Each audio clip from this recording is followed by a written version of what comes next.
Welcome to unique by PM sir. Unique by PM sir में आपका स्वागत है। और आज जो सेट होगा ये मैथ सेट 94 होगा और डेली प्रैक्टिस के लिए आपको ज्वाइन करना है। तो ग्रुप में आप ज्वाइन कर सकते हैं, ऑनलाइन टेस्ट दे सकते हैं। चलिए तो बिना लेट किए सेशन को स्टार्ट करते हैं। और ये टेस्ट अगर आपको देना है तो 24 घंटा ये अवेलेबल है टेस्ट, और हर दिन एक नया सेट आपको मिलते हुए चलेगा। ठीक है, तो पहला प्रश्न आपके सामने है। एक पुस्तक विक्रेता किसी पुस्तक को 10% लाभ पर बेचता है, यदि वह इसे 4% कम यदि आज्ञा मतलब ये सोच को व्यक्त करता है। ध्यान दीजिएगा, ये लाभ आने से प्रश्न है। क्या कह रहा है देखिए, एक पुस्तक विक्रेता किसी पुस्तक को 10% लाभ पर बेचता है। तो 10% लाभ पर बेच रहा है, यानी कि पहले तो खरीदेगा वो, हम लोग प्राइमूल ले लेते हैं 100 ले लेते हैं। 10% लाभ पर बेचा मतलब 110 में बेचेगा, ये हो गया सेलिंग प्राइस। खरीदा बेचा कहानी खत्म। यदि अब वो सोच को व्यक्त कर रहा है, यदि वह इसे 4% कम मूल्य पर खरीदता, फिर से सोच रहा है, तो यहाँ पर 4% कम में खरीदता, यानी कि कितना में खरीदता, 96 में खरीदता। ये सीटी यानी कि देश लगा देंगे, ये सोच को, ये ओरिजिनल है। ठीक है, लेकिन अब ये सोच को व्यक्त कर रहा है, 4% कम मूल्य पर खरीदता एवं 60 पैसा अधिक पर बेचता। तो पहले तो बेचा 110 में, 110 से इधर जाएगा, इधर आगे जाएगा 60 पैसा, हाँ याद रखेगा। 60 पैसा अधिक में बेचता तो उसे 18/3/4% का लाभ होता। तो 96 का निकालेंगे हम लोग, 18/3/4, 18 चौके 72, 72 और 3 हो जाएगा 75, 75 बटा कितना हो जाएगा ये 400, है ना। इसको काट लीजिएगा, 4 से अगर काटते हैं तो ये 100 होता है।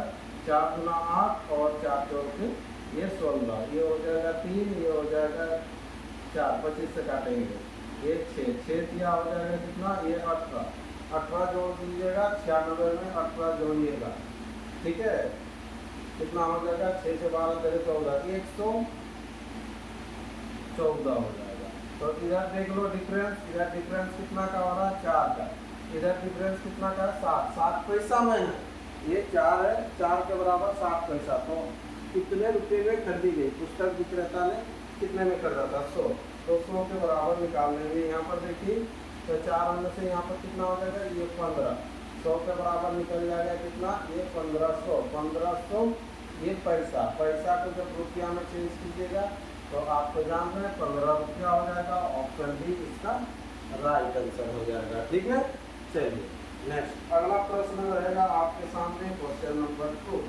क्वेश्चन नंबर 2 क्या है, एक नाव 10 घंटे में प्रतिकूल प्रवाह, है ना, प्रतिकूल मतलब विपरीत में, और 30 किलोमीटर एक अनुकूल में चलो 10 घंटे में। देखिए ये डाटा वाला प्रश्न है।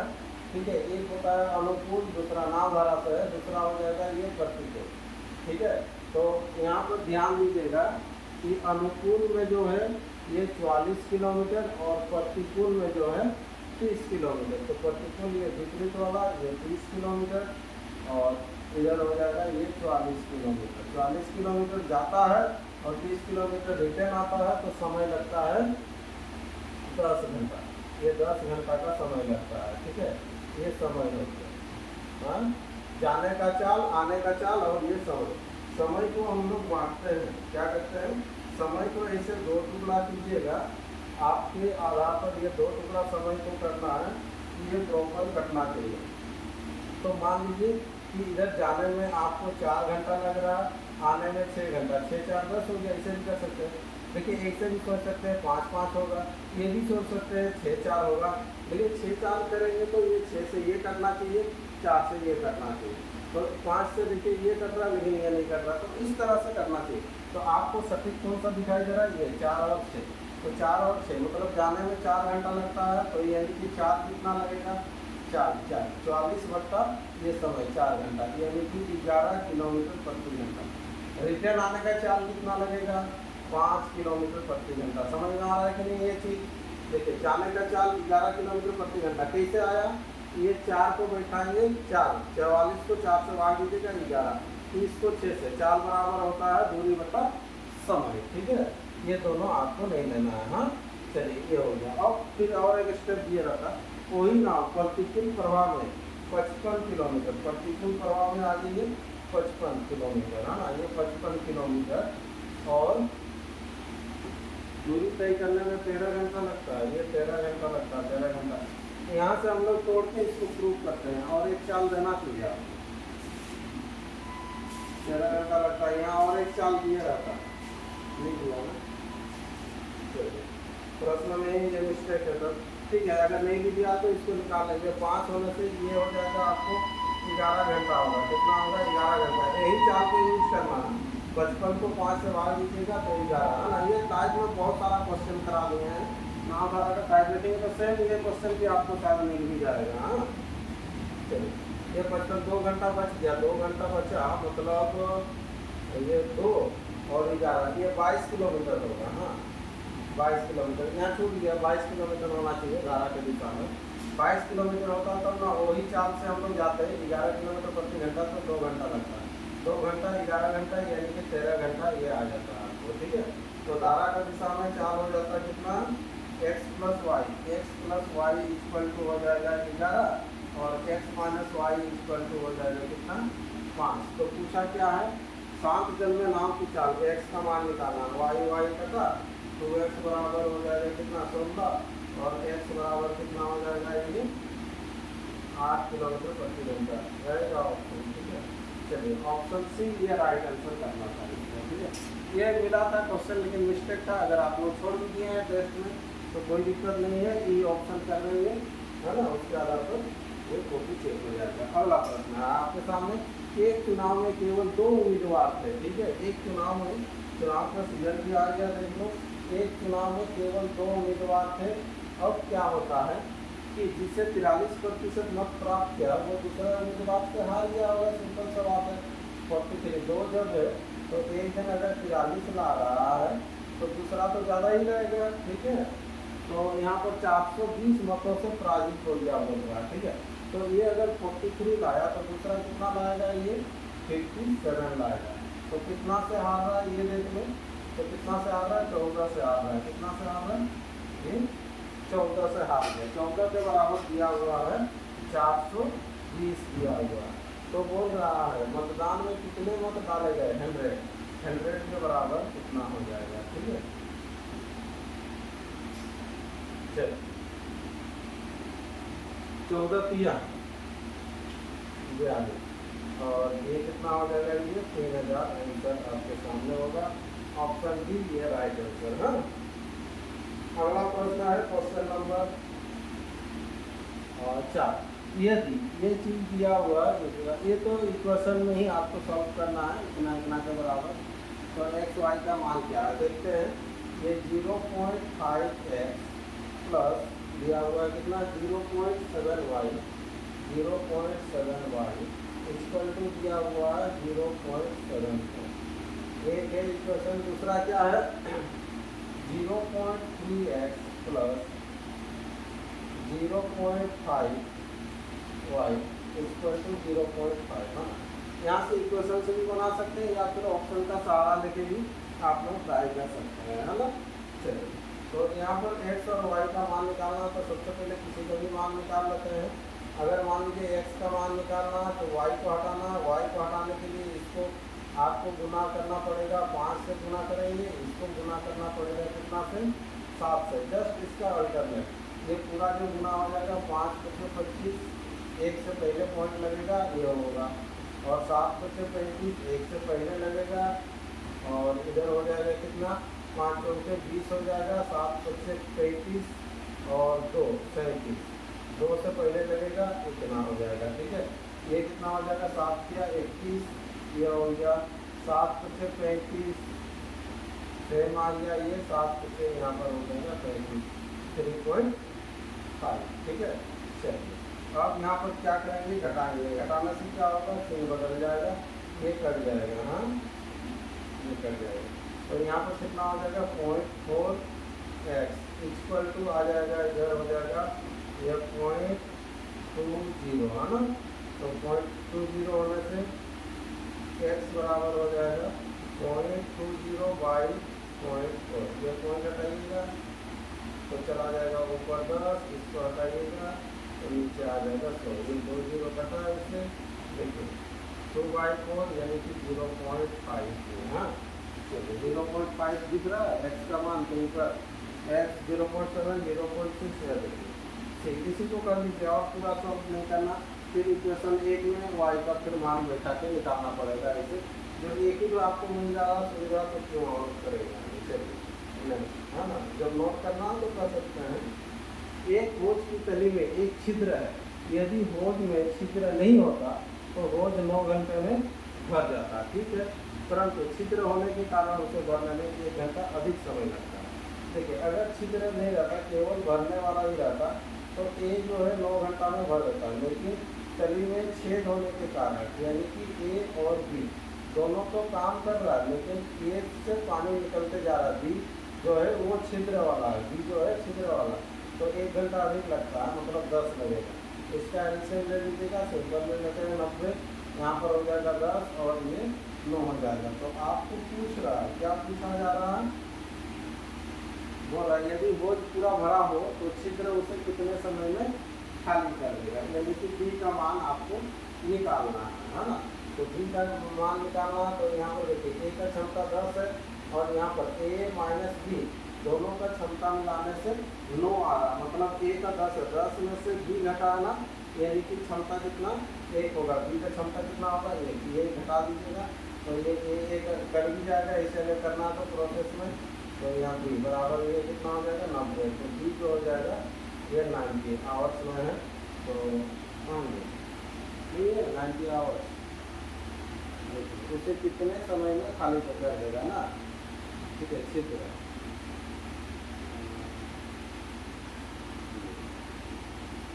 तो चलिए एक ही उसका क्षमता आ रहा है। फिर से देखते हैं, एक होज की तली में एक छिद्र है, तो छिद्र वाला ले लीजिए बी। ठीक है, यदि होज में छिद्र नहीं होता तो होज 9 घंटे में भर जाता। हाँ, छिद्र नहीं होता तो 9 घंटे में भरता, केवल भरने वाला जो है वो कितना समय लेगा 9 घंटा लेगा। हाँ भरने वाला, परंतु छिद्र के कारण उसे भरने में 1 घंटा अधिक समय लगता है। तो 1 घंटा अधिक लगता है तो 10 घंटा लगेगा, दोनों मिलकर अगर करेगा तो 10 घंटा लगेगा, क्योंकि पानी भी थोड़ा थोड़ा रिसते जाएगा। तो अब बोल रहा यदि होज पूरा भरा हो तो होज का क्षमता हो गई है 90, पूरा भरा है मतलब टोटल पानी आएगा धारे का 90, तो ये एक एक बाल्टी करके निकलेगा तो 90 ही समय लगेगा। ठीक है, यहाँ मिस्टेक होगा, ये जो 900 घंटा दिया है ना, ये 900 नहीं होते, ये 90 होना चाहिए था। ठीक है, आप लोग 90 आवर्स ही आंसर करेंगे। ठीक है, टेस्ट में ऑप्शन क्या था थोड़ा सा देखना होगा, सुधार है कि नहीं, लेकिन आंसर हो जाएगा ऑप्शन बी है। अगर नहीं सुधारा है तो ये कर देंगे। अगला प्रश्न है, किसी दो अंकों की संख्या एक संख्या के अंकों को परस्पर बदलने से प्राप्त संख्या का योग 110 है।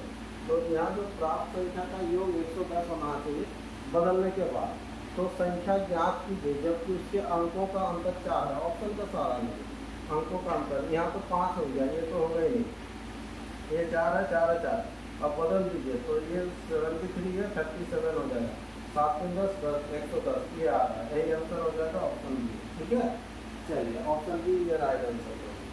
नेक्स्ट अगला प्रश्न, बेसिक से भी ये सब बना सकते हैं, ऐसा नहीं कि नहीं। नोट अगर करेंगे, किसी दो अंकों की संख्या होता है, क्या होता है 10x प्लस वाई होता है। अब इसको परस्पर बदल दीजिएगा तो 10y प्लस x हो जाएगा और दोनों को जोड़िएगा तो 110 होता है। ऐड करने से 11 कॉमन आता है, यानी कि 11x प्लस वाई ये आएगा 110, इस टाइप से आपको आएगा, है ना। तो इसको जब काटेंगे तो x plus Y equal to जो आ जाएगा ये 10 होगा और x minus Y equal to जो दिया हुआ 4 दिया हुआ, यहाँ से x का मान हंसते करके तुरंत निकल के आ जाएगा, ये 14, x बराबर हो जाएगा कितना ये 7। x का मान जब 7 आया तो y का मान कितना होगा 3 होगा, सबसे जोड़ने से होगा तो संख्या 10x प्लस वाई होता है ना। यहाँ पर फिर बैठा दीजिएगा ये दोनों में, तो 10 गुना x का मान कितना है 7 प्लस 3 70 और 3 73, ये 73 आंसर। ठीक है, चलिए नेक्स्ट अगला प्रश्न, अगला क्वेश्चन है आपके सामने प्रश्न नंबर 7। यहाँ पर है 3.5 इंटू 3.5, यानी कि दोनों सेम है। ये फार्मूला बेसिस में है ना। यहाँ पर a square plus 2ab plus b square, तो ये किसका फार्मूला होता है? ए स्क्वायर प्लस 2b प्लस, सबसे पहला जो फार्मूला सीखेंगे तो यही फार्मूला ही आता है जीवन में, ठीक है। तो यहाँ पर हो जाएगा ये ए प्लस बी का होल स्क्वायर, है ना। तो ए प्लस बी, तो ये हो गया ये 3.5, बी हो गया कितना 6.5 हो गया, है ना। दोनों को जोड़ दीजिएगा 10 होगा और उसका स्क्वायर लगेगा, 10 का स्क्वायर कितना हो जाएगा 100, है ना। ऑप्शन बी ये राइट आंसर करेंगे। नेक्स्ट प्रश्न है आपके सामने क्वेश्चन नंबर 8 क्या है देखिए। ए ने एक घड़ी बी को 20% लाभ पर बेची, बी ने उसे सी को 10% हानि पर बेचा। चलो तो पहले यहाँ पर ए खरीद लिया, ए खरीदा 100 में, ए ने बी को बेचा 20% लाभ पर 120 में बेचेगा। फिर बी ने सी को 10% हानि पर बेचा, तो 10% 120 का 10% होता है 12, यानी कि हानि में बेचा मतलब 108 में बेचा। फिर क्या किया, यदि सी ने घड़ी को 216 रुपया में चला, 8 के बराबर दे दिया आपको प्रश्न में, चलिए 216, ये डबल दिख रहा है, 8 का डबल 216, तो ये में घड़ी कितना में चल रहा था, तो 100 का डबल कितना हो जाएगा, ये 200 आंसर कर लेना है। ऑप्शन है ऑप्शन ए राइट आंसर। अगला क्वेश्चन, क्वेश्चन नंबर 9 देखिए क्या है। ये भी कोस थीटा, ये 3/5, तो sine theta minus cos theta by 2 tan theta का मान क्या होगा, ठीक है। इसका मान निकालना, sine theta minus cos theta by 2 tan theta, ठीक है। ठीक है, ये साइन कोस टेन से है। तो एक समकोण त्रिभुज जो होता है इसमें क्या होता है, समकोण त्रिभुज में होता है ये लंब होता है, ये आधार होता है और कर्व होता है, ठीक है। और साइन थीटा इक्वल टू होता है, साइन थीटा इक्वल टू होता है लंब बटा कर्व होता है, कोस थीटा इक्वल टू होता है आधार होता है कर्व होता है, और टेन थीटा इक्वल टू होता है लंब बटा आधार होता है। ये तो जानते ही होंगे। तो अब यहाँ पर देखिए, ध्यान दीजिएगा, कोस थीटा का मान दिया है 3/5, यानी कि 3/5 ये 3 और 3, तो यानी कि आधार हो गया आपके सामने ये 3 और कर्व हो गया 5, ठीक है। तो लंब निकालना पाइथागोरस प्रमेय से निकालना है, ठीक है। ये 5 का स्क्वायर 25, 25 में से 3 का स्क्वायर घटेगा 9, 25 में से 9 घटेगा 16, जो कि 4 का स्क्वायर होता है। तो यहाँ पर निकल के आ जाएगा आपको 4, लंब हो जाएगा, ठीक है। और कुछ नहीं करना है, इसी का मान अभी बचाना। साइन थीटा बराबर होता है, क्या होता है, लंब बट्टा क्या हो जाएगा, देखो लंब बट्टा कर्व, तो लंब कितना 4, 4 बट्टा हो जाएगा 5, यहाँ पर बैठा दिए 4/5, माइनस कोट थीटा, टेन का उल्टा होता है कोट, ये लंब बटा आधार है तो आधार बटा लंब होगा, यानी कि 3 बट्टा कितना हो जाएगा 4, 3 बट्टा हो जाएगा ये 4 होगा, और बट्टा जो हो जाएगा 2 गुना टेन थीटा, यानी कि 4 बट्टा कितना हो जाएगा 3 होगा, ठीक है। यहाँ पर एलसीएम ले लीजिएगा, 5 से 20, 16 में से 15 जाएगा, यानी कि हो जाएगा 1/20 होगा, यही होगा, ठीक है। और नीचे हो जाएगा 8/3 होगा, 8 कितना होगा 3 होगा। यहाँ पर हो गया 1/20 गुना यहाँ पर 3/8, यानी कि हो जाएगा 3/8 गुना 16, 160, 3/160, ऑप्शन सी करना है। चलिए ये इस तरह से भी आप बना सकते हैं, ये है ना। नेक्स्ट अगला प्रश्न, क्वेश्चन नंबर 10। जब एक समकोण चतुर्भुज की लंबाई 2 इकाई बढ़ दी जाती है तथा चौड़ाई 2 इकाई कम कर दी जाती है, तो क्षेत्रफल 28 वर्ग इकाई कम हो जाता है। इसी प्रकार यदि लंबाई 1 इकाई के लिए, ये इक्वेशन में ही बनेगा, 2 बार बढ़ाना घटाना है, ठीक है। पहला इक्वेशन क्या बोल रहा है देखो, ठीक है। सबसे पहले तो लंबाई आपको लेना पड़ेगा, माना लंबाई x ले लो और चौड़ाई जो है क्या करेंगे y ले लेंगे, लंबाई चौड़ाई बढ़ा है तो ये y ले लेंगे, हाँ। तो पहले लंबाई 2 इकाई चौड़ाई 2 इकाई कम है ना, तो यहाँ पर हो जाएगा x प्लस वाई,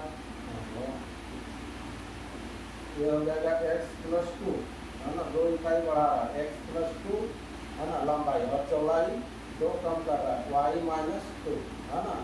लंबाई गुना चौड़ाई इक्वल टू क्षेत्रफल। क्षेत्रफल जो होगा है ना 28 वर्ग इकाई कम हो जाएगा, 28 कम हो जाएगा तो इसका ओरिजिनल क्षेत्रफल कितना होगा, है ना, लंबाई गुना चौड़ाई एक्स वाई इतना होगा तो 28 ये कम हो जाएगा, ये जो है 28 कम है तो 28 ये कम है तो इधर भी 28 कम कर दो, इसके बराबर हो जाएगा। ठीक है, तो ये एक इक्वेशन बनेगा। ठीक है, फिर अगला इक्वेशन क्या बनेगा, पहले दोनों इक्वेशन को बैठा लेते हैं। हाँ, अगला क्या बनेगा, इसी प्रकार यदि लंबाई एक इकाई घटा दी जाए यानी कि x माइनस 1 और चौड़ाई क्या करेंगे 2 इकाई बढ़ा दी जाए y प्लस 2 तो क्षेत्रफल तो ओरिजिनल तो यही होगा एक्स वाई, तो क्षेत्रफल 33 बढ़ जाता है, 33 ये बढ़ा है तो इधर अगर बढ़ गया तो इधर क्या करेंगे कि बराबर होगा। ठीक है, तो इधर भी आपको बढ़ा देना है ये राइट साइड। ठीक है, चलिए ये कम हो जा रहा है तो उधर भी कम करना था, अब यहाँ से सॉल्व करना है आपको। ये हो जाएगा कितना, ये X Y minus 2x plus 2y minus 4 equal to X Y minus हो जाएगा या 28 एक्स वाई कटा दोनों तरफ। हाँ, चलिए अब इधर हो जाएगा कितना, minus 2xy plus 2y equal to ये जाएगा उधर तो हो जाएगा तो प्लस हो जाएगा, प्लस माइनस माइनस 28 से 4 जाएगा तो माइनस ये 24 होगा। ठीक है, ये -2 कॉमन लेंगे तो -2 अगर कॉमन लेते हैं तो यहाँ पर हो जाएगा x minus Y equal to minus ये 24, इसको काट दीजिएगा तो x minus Y equal to हो जाएगा 12। ये एक इक्वेशन है। अगला इक्वेशन इधर से आएगा, चलो इसको बढ़ाते जाओ, इधर भी इसी करेंगे एक्स वाई माइनस, ये थोड़ा सा लंबा जाएगा तो x माइनस वाई है ना, एक्स वाई हो गया और इधर हो जाएगा 2x प्लस ना होगा ये प्लस होगा और इधर हो जाएगा कितना माइनस वाई और -2 equal to X Y plus 32, ये एक्स वाई कटेगा। ठीक है, तो यहाँ पर 2x minus Y equal to ये जाके इधर ऐड हो जाएगा तो कितना हो जाएगा ये 35 होगा। ठीक है, ये एक इक्वेशन हुआ, समीकरण इसको 2 कर लो, समीकरण 1 तथा 2 से मान फटाफट बैठा लेंगे। ठीक है, तो x minus Y equal to 12 होगा और यहाँ पर 2x minus Y equal to कितना हो जाएगा ये 33 होगा। क्या पूछा है, तो संपूर्ण चतुर्भुज का क्षेत्रफल क्या होगा। ठीक है, x और y दोनों का मान निकाल के आपको गुना करना है। ठीक है, चलो इसको पहले निकाल लेते हैं। यहाँ जब आपको मिला है y कटेगा, इधर हो जाएगा माइनस एक्स इक्वल टू यहाँ पर माइनस कितना हो जाएगा ये 13 हो जाएगा, है ना, ये 5 से 23 हो गया तो x का मान निकल के आ गया 23, तो x का मान निकला 23 तो y का मान हो जाएगा कितना हो जाएगा, यहाँ से y कर लो y x 23 में से 12 जाएगा 11 होगा। ठीक है, ये 11 होगा। अब यहाँ पर क्षेत्रफल हो जाएगा एक्स वाई 23 गुना 11, ये गुना कर लेंगे 23 हो जाएगा 2 और 5 3 253, ये वर्ग इकाई आंसर हो जाएगा। चलिए ऑप्शन भी ये राइट आंसर होगा। ठीक है, इस तरह से ये 10 क्वेश्चन आपके सामने कंप्लीट है और नेक्स्ट फिर अलग एक सेट के साथ हम लोग मिलेंगे, तब तक आप लोग प्रैक्टिस करते रहिए। ठीक है, चलिए आज के सेशन को ही रखते हैं, फिर एक नए सेशन के साथ हम लोग मिलेंगे।